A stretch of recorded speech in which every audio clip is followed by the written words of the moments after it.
Hey, good morning. It's 3:30 a.m. on my way to the gym right now. Uh, Typically, I like to get out the house a little bit earlier. It allows me to prepare for my day. I came across an article probably a couple months ago, and it had everything to do with Einstein.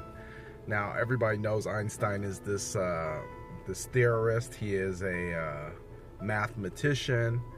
Uh, he has redefined theories of evolution, E equals mc squared. And he came up with this equation. And anytime an article is said or something is done, it jumps out at me. It resonates, and I'll read on it.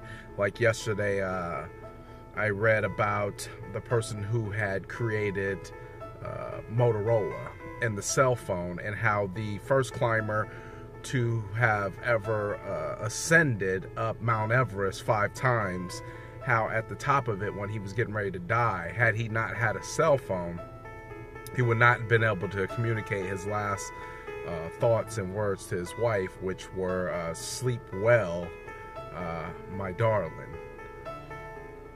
So when an article jumps out at me, I read it, and Einstein had come up with this theory of time. And he was talking about space travel and the space continuum. And what he said was, time is thought. If you think you don't have enough time, you don't have enough time. And that's been proven, because we know that successful people have the same 24 hours in a day that non-successful people have. And I was getting ready to go, and I went through my regular routine that I go through when I'm getting ready to walk out the house. And I managed to end up in the car almost every single time the exact same way. So now I'm at a point where I'm not stressed by a clock. I don't have to look at a clock, because if time is all in our mind, then I choose to use my time wisely. Therefore, it's a non-issue. But I went in there to give Sanaya a kiss, and Sanaya is my 8-month-old my daughter.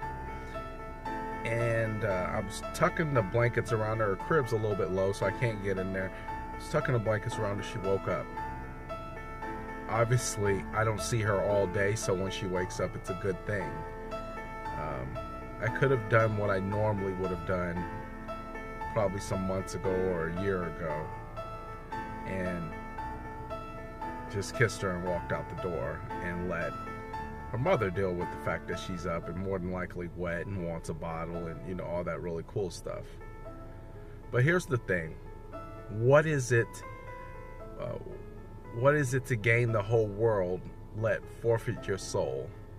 And what is it to gain all the riches and the best running business in the world, and not have those times that really mean something going into life? And spending time with my kids, you can't get that back. You can't undo that time. So instead of just leaving her to cry and knowing that Ricky would get up and deal with it, I slowed down, picked her up, and decided that I would change her diaper, play with her for a second, make her a bottle, kiss her, tell her I love her, and put her back in the bed. When you start becoming in control of your time, you start managing it better. You start having the things that life is ultimately built for. And then all the extras, which is the money, the cars, the trips around the world, all the extravagant things that I know I like. So it's really going to be about managing your time and how you handle it. God bless. Take care. I'm on my way to the gym. Peace.